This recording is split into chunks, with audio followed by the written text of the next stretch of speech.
Պարոն Խանդանյան, ինչպես արտգործնախարարը, այնպես եւ դուք ձեր կյանքի որոշակի ժամանակահատված աշխատել եք Ավրորա մարդասիրական նախաձեռնությունում, դուք որպես բովանդակության պատասխանատու եւ խմբագիր։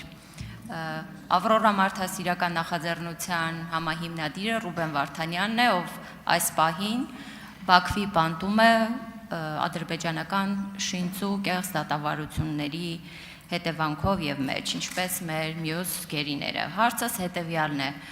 աշխատելով նրա հետ, Ռուբեն Վարդանյանի հայրենասիրության եւ մարդասիրության լավագույն դասը ձեզ ո՞րն է եղել։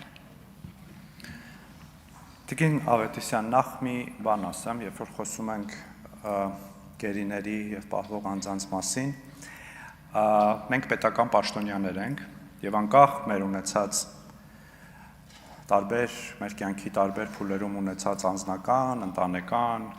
գործնական կապերից մենք չենք կարող որևէ կերպ տարբերակում դնել եւ որևէ մեկի համար ավելի շատ պայքարել, քան մյուսների, դեպ այս դահլիճում մենք ունենք դրա լավ օրինակը, պարոն Գեգամ Մանուկյանը, ես երբևէ չեմ լսել, որ այդ թեմայի շուրջ խոսելուց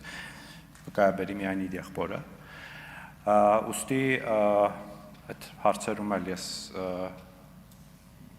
սա հաշվի առնելով կուզենամ, որ մենք այդ մասին խոսելիս լինենք խոսենք բոլորի մասին եւ նաեւ պիտի ասեմ, որ դրա մասին շատ խոսելն էլ շատ օգտակար չէ, փորձը ցույց է տվել, որ դրա մասին շատ խոսելը, հատկապես այսպիսի ամբիոններից խոսելը շատ օգտակար չէ,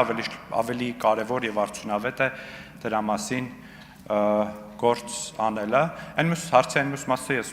անձնական հարց եմ դիտարկում եւ դա որևէ կապ չունի մարդկային հարաբերությունների հանձնաժողովի նախագահի տեխնացու լինելու հետ եւ կհրաժարվեմ պատասխանել այդ հարցից։ Ես ունեցել եմ շատ լավ աշխատանքային հարաբերություններ իմ բոլոր գործընկերների հետ եւ շարունակում եմ ունենալ